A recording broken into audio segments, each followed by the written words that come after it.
कोई भी सब सुख को तरसते हैं। दुख चाहे न कोई भी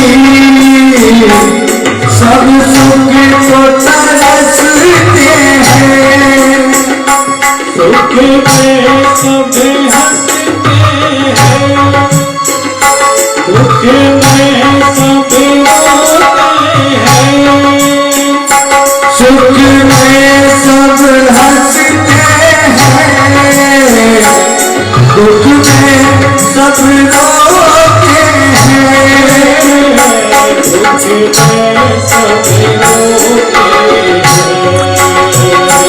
दुख में सब रोते हैं, दुख में सब रोते हैं।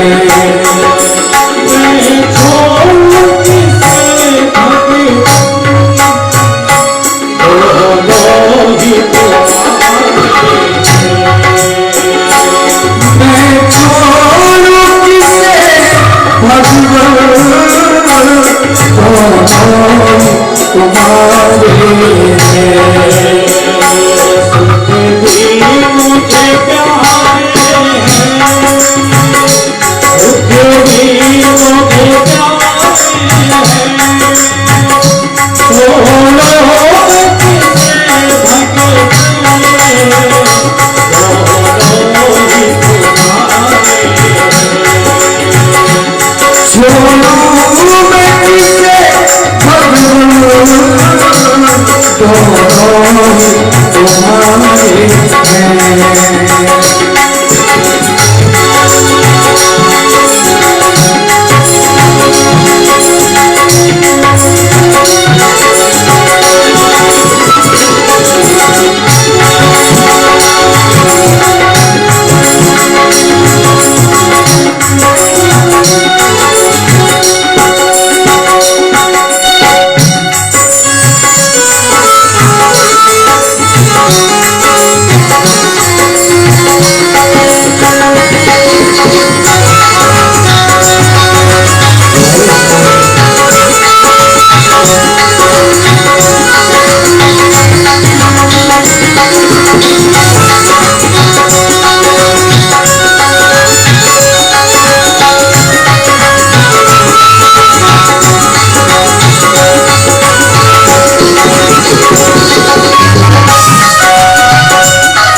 सुख में तेरा जिक्र करो, दुख में फरियाद करो। सुख में तेरा शुक्र करो, दुख में फरियाद करो। सुख में तेरा शुक्र करो, दुख में फरियाद करो। जिस हाल में तू रखिए, उस हाल में याद करो। जिस याद में तू निकले, उस पल में याद करो।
कहने लगे कि माधव मुझे को तो इतना ही जानती हूँ, मैं इतनी ज्यादा पढ़ी लिखी नहीं हूँ कि जब हमारे पास दुख आए तो हमारे पास थे आप। साधु संतों का आगमन होता था, पर आज सब कुछ तो प्राप्त है पर आप नहीं हो। तो मैं तो इतना ही जानती हूँ कि भगवान अगर आप दुख में ही मेरे पास रहते हैं तो मुझे दुनिया भर के दुख दे दो।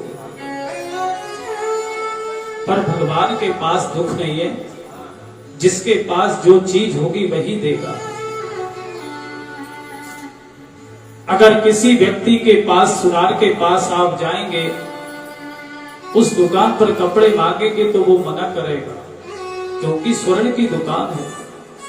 किसी भोजनालय में जाकर के आप ज्ञान की किताब मांगोगे तो वो बोलेगा ये नहीं मिलती। तो भगवान के पास दुख है ही नहीं है, भगवान के भंडार में दुख का कोई काम ही नहीं है। तो कहने लगे कि हमने द्वारका की यात्रा स्थगित कर दी, अब आपके ही संगे रहेंगे। पर होता क्या है कि सभी लोग सो रहे थे और धर्मराज जी रात्रि में रो रहे थे। केशव ने देखा कि सभी लोग तो चैन से सो रहे, धर्मराज जी को आज क्या चिंता है। पूछा कि भैया अब तो विजयश्री प्राप्त हो गई आपको, उस सत्ता मिल गई आपको, फिर भी आप रो रहे हैं। धर्मराज जी कहने लगे केशव आज सब कुछ हमारे पास है पर खुशी मनाने वाला कोई नहीं। अरे जिनको मार करके मैंने ये सत्ता ली है वो कोई पराये नहीं थे, मेरे ही अपने थे। जब उनकी स्त्रियां सफेद वस्त्रों में मेरे सामने से निकलती हैं तो मुझे बड़ी वेदना होती है। अपनों का ही मैंने खून बहा करके इस सत्ता मैंने ली। भगवान समझ गए कि ये समझ रहे कि हमने ही महाभारत जीता है। भगवान ने बहुत अच्छी तरीके से समझाया पर समझ में नहीं आया, क्योंकि जो व्यक्ति जितना सुलभ रहता है उसे नहीं समझ पाते हम कभी।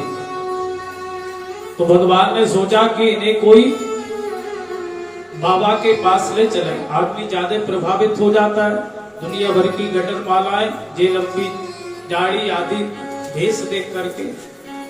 और उधर प्रतीक्षा कर रहे थे भीष्म पिता। कहने लगे केशव सब पांडवों को लेकर के भीष्म जी के पास पहुंच गए, जो भगवान की याद कर रहे थे कि कब उत्तरायण सूर्य हो, कब भगवान के दर्शन मिले। इच्छा मृत्यु का वरदान था, वही इंतजार कर रहे थे।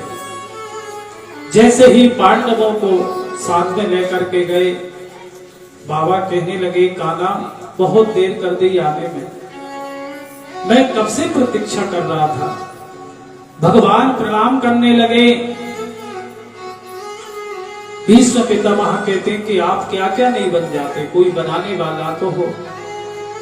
कभी अर्जुन का रथ भी चलाते हो, कभी किसी का सेवक बन जाते हो, कभी पत्रवाहक बन जाते हो।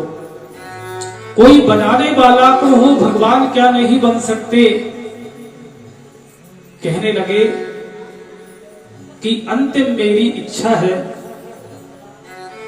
मैंने मेरा जीवन अंत की ओर है। हे केशव, मेरे शरीर त्यागने से मुझे थोड़ी चिंता हो रही है कि मरते मरते अगर मेरे बेटी के हाथ पीले हो जाते तो मैं आराम से जाता। भगवान कहने लगे बाबा कि विवाह तो आपका हुआ नहीं तो बेटी कहां से, जब आपके ही हाथ पीले नहीं हुए तो बेटी कहां से आ गई।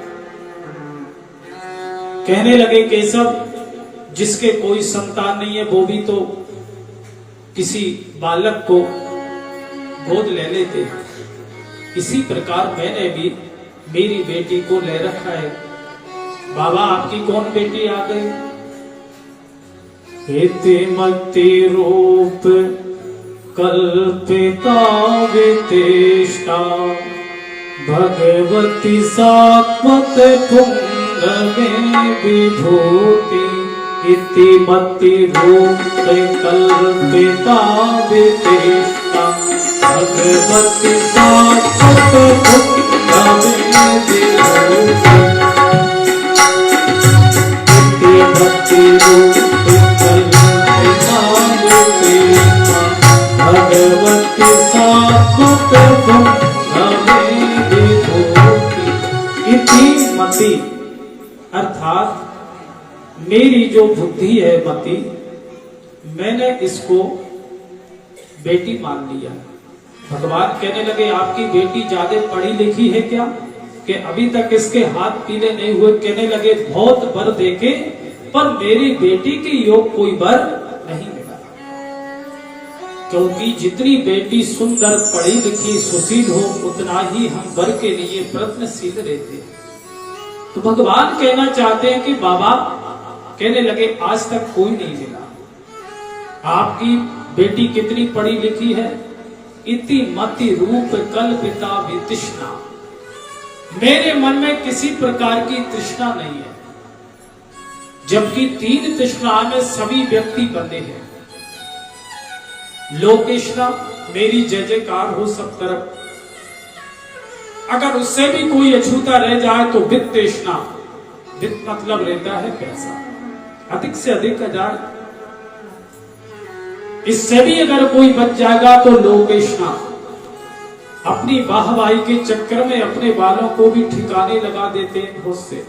कहने लगे ये तीनों तृष्णा मेरे अंदर नहीं है, लोकेष्णा, वित्तेष्णा और पुत्तेष्णा।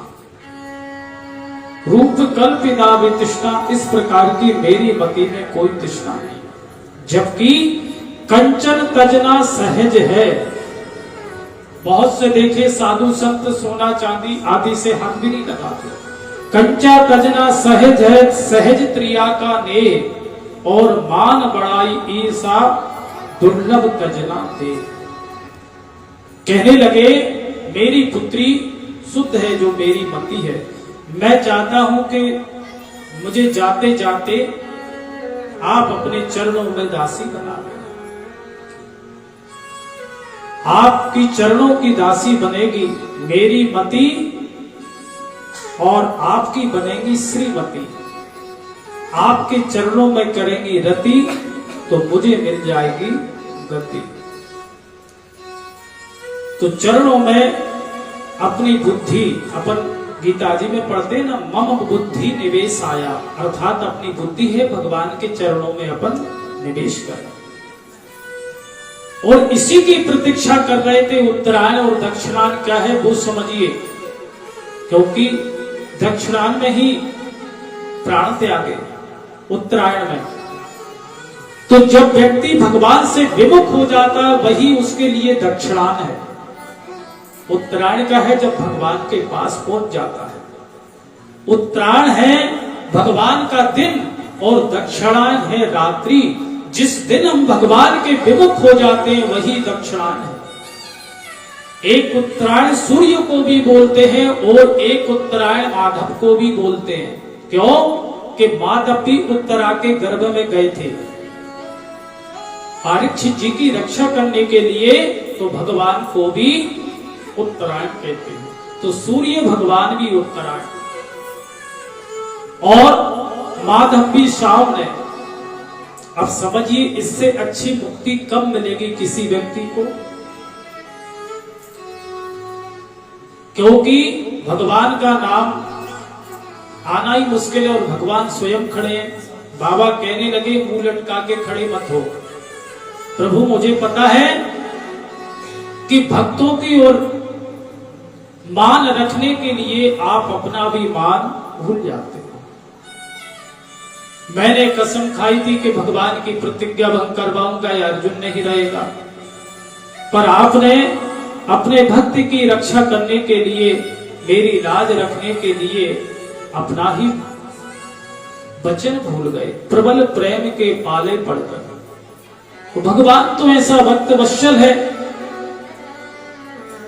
कि प्रभु भी भक्तों के बीच में जो अपना नियम है, तो भगवान ने प्रतिज्ञा रखने के लिए कि अर्जुन के प्राण बचाने के लिए बाबा की मुझे वो भी सीन है। प्रबल प्रेम के पाले पड़कर प्रभु को नियम बदलते देखा, अपना माने टले टल जाए, पर भक्ति कमाने ना टलते देखा, पर भक्ति कमाने ना टलते देखा। तो भगवान ने कह लगे बुर्शीन मुझे आज भी याद है कि आप रथ का पहिया लेके मेरे ऊपर आए, और जैसे ही गोविंद का पीतांबर गिरा तो धरती माता काम गई थी उस समय। क्यों कापी? धरती माता कहना चाह रही थी कि आपने प्रतिज्ञा ली थी शस्त्र नहीं उठाऊंगा, अभी भूल गए? कहीं ऐसा नहीं कि जिन दुष्टों का विनाश करने के लिए आए वो प्रतिज्ञा तो आपने बहुत पहले ली थी, भूल जाओ। तो भगवान कहना चाह रहे हैं पीतांबर उठा के कि मैं कुछ नहीं भूला। तो भगवान कह रहे हैं कि मुझे आज भी वो सब याद है प्रभु, आपने कैसे रास रचाया था, सब मरते मरते सब याद कर रहे हैं भगवान की लीला को। इसी वजह से इति, जबकि हम कोई भी पाठ करते हैं इति शब्द आता है आखिरी में, तो बाबा स्तुति कर रहे हैं कि इति मति, मेरे शब्दों की भी इति है, इसके बाद में कुछ बोलने वाला नहीं हूं, और इधर आने की भी इति है, जाने के बाद फिर मुझे वापस नहीं आना। इसी वजह से इति मति, मेरी हर चीज की अंत है। ऐसा जीवन और ऐसी मृत्यु हर व्यक्ति के लिए नहीं होती। देवता लोग भी शंख ध्वनि गर्जना करने लगे, पुष्पों की वर्षा होने लगी, जय जयकार होने लगे।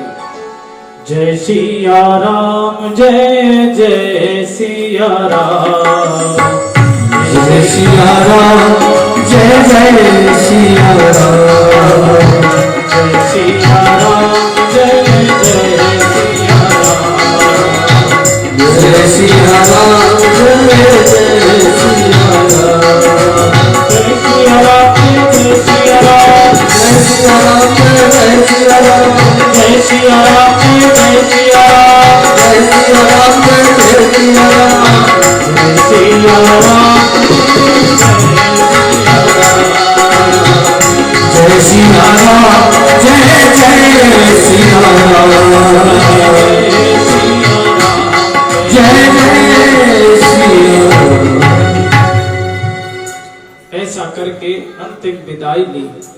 यही दिव्य भगवान की कथा झांकी जो हमने दर्शन करे, क्योंकि मरना तो सबको निश्चित है, जिसका जन्म है मृत्यु अटल है, पर अंत समय में भगवान के दर्शन और गोविंद का नाम आ जाए बहुत बड़ी बात है।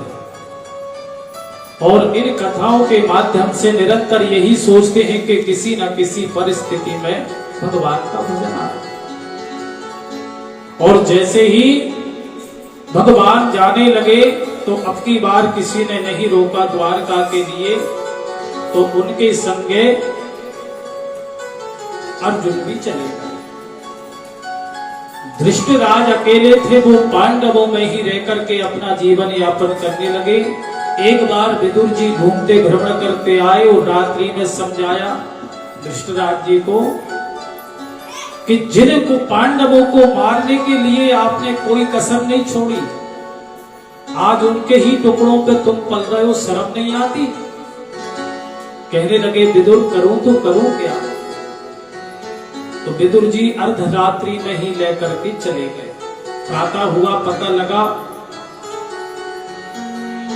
कि कहां चले गए, तब पता लग गया कि विदुर धर्मात्मा के संग चले गए।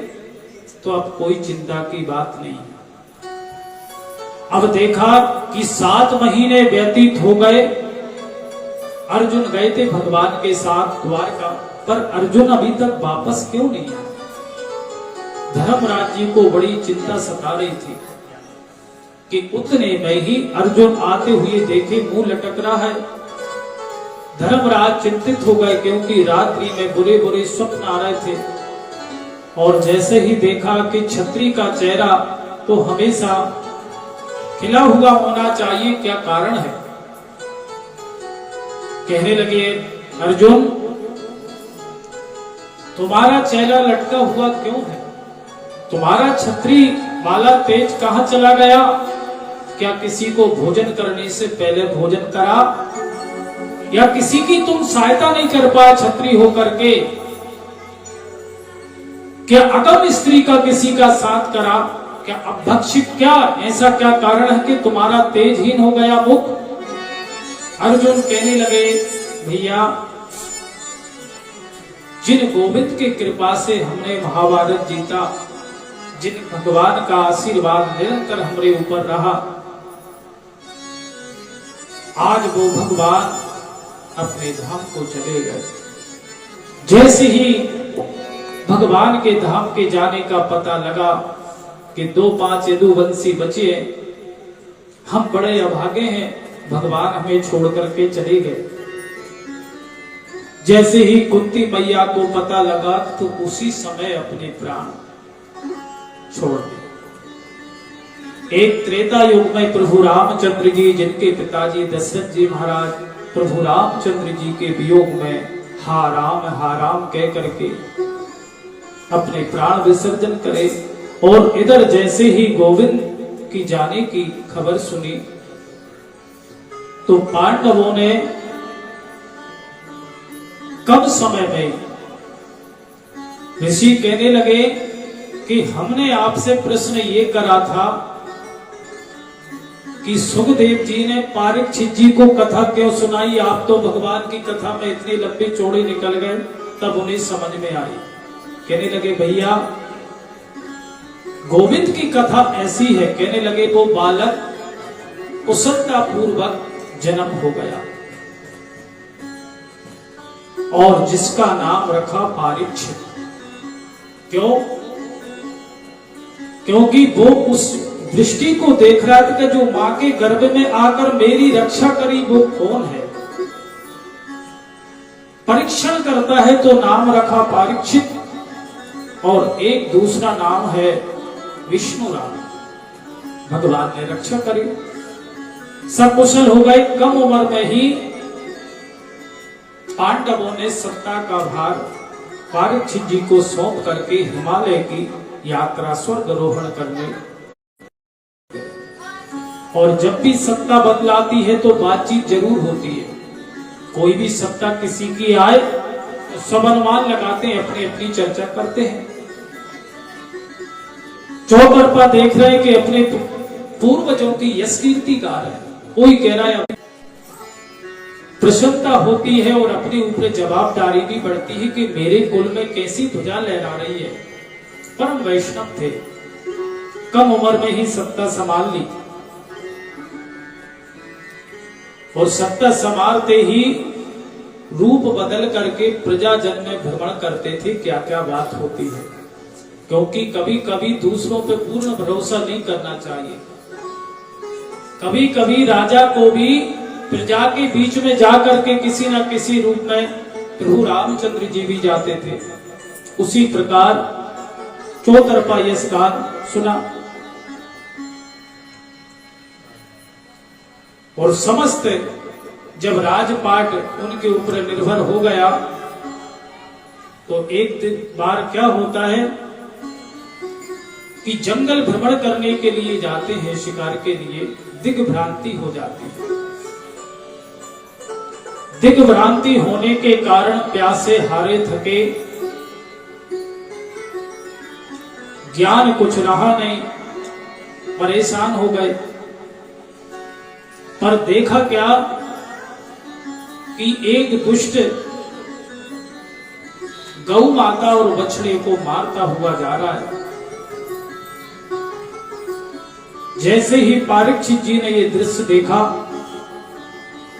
कह रहे दुष्ट, ये कौन है जो गौ माता और जिससे प्रसव के मात्र 3 पैर है ही नहीं है, 1 पैर।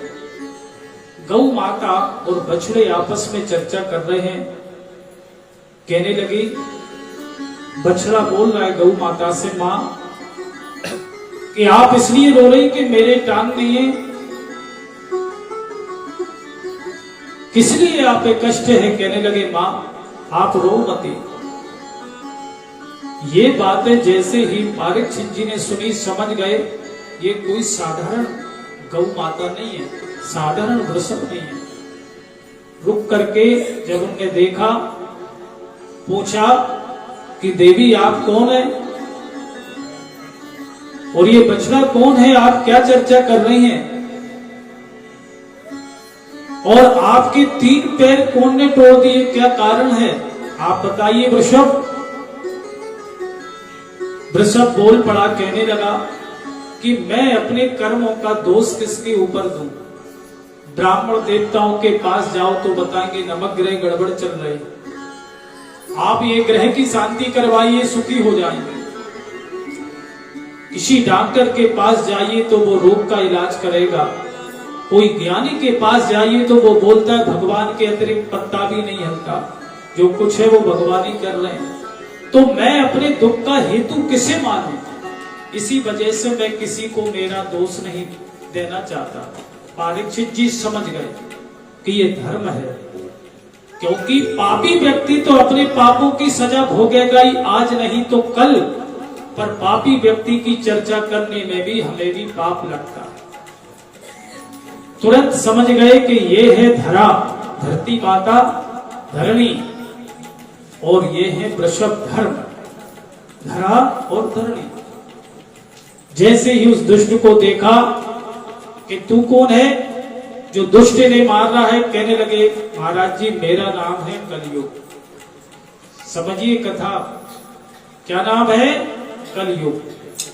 परीक्षित जी कहने लगे मेरे राज में कैसे प्रविष्ट हुआ? कहने लगे आपका राज कहां नहीं है, जिधर भी नगाह पसारो आप ही हैं। मैं आपकी शरण में आया हूं, मुझे भी कुछ स्थान दे दो। कहने लगे स्थान मिलेगा, पर तुम में विशेषता क्या है? किस हिसाब से हम तुम्हें हमें जगह पे स्थान दें, क्या कारण है? कहने लगे महाराज अब गुण तो मुझ में भंडार भरा है, पर एक गुण मुझ में अच्छा है। क्या है? कि मेरे युग में कोई मनसा पूजन करेगा उसका फल मिलेगा। मानस होए पुण्य नहीं पापा। आप मनसा भगवान की पूजन करिए, प्रत्यक्ष फल मिलेगा।